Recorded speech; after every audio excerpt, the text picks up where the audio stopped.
ህወሓቶች ከሻቢያ ጋር ያላቸውን ግንኙነት ምን ያህል እርግጠኛ የሚያደርግ ጉዳይ እንደሆነ ለማሳየት አንድ ፕሮፓጋንዲስት ከሻቢያ አንድ ገጣሚ ያለሱን አምጥተው ከአንድ የቲፒኤልኤፍ አክቲቪስት ጋር ነው የተገናኘው።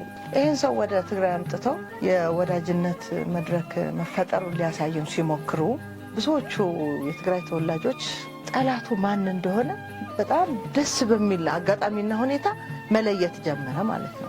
ትላንት ተዋግቶ እንደማያሸንፍ እያወቀ ከባባድ መሳሪያዎችን ወደ አስመራ በመጣል ጦርነቱ ትግራይ ሜዳ ላይ እንዲሆን እስከማድረግ ፈልጎ ያደረጉት ህወሓቶች እንደሆኑ ማረጋገጥ የቻለበት አጋጣሚ ተፈጠረ።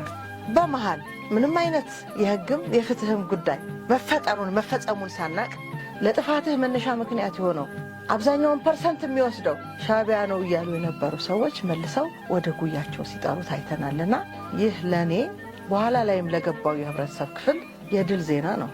የትግራይ ህዝብ ጠላትህ ቲፒኤልኤፍ ብቻ ነው ያልኩበትን ነገር እንድደግመው እድል የሰጠኝ አጋጣሚ ነውና ቲፒኤልኤፍ ተመልሶ የትላንትናውን ስህተት ለመድገም እንቅልፍ ያጣበት ሂደት ላይ ነው ያለው። ህዝቡ ደግሞ ኦልሞስት በጣም በሚያስደስት ሁኔታ ቲፒኤልኤፍ ማን እንደሆነ በደንብ ያረጋገጠበት ወቅት ላይ ደርሰናልና ቲፒኤልኤፍን ማን በጉያው ያቆየዋል ማን ከጉያው ያስወጣዋል ደግሞ ያው ምርጫው የህዝቡ ይሆናል ማለት ነው።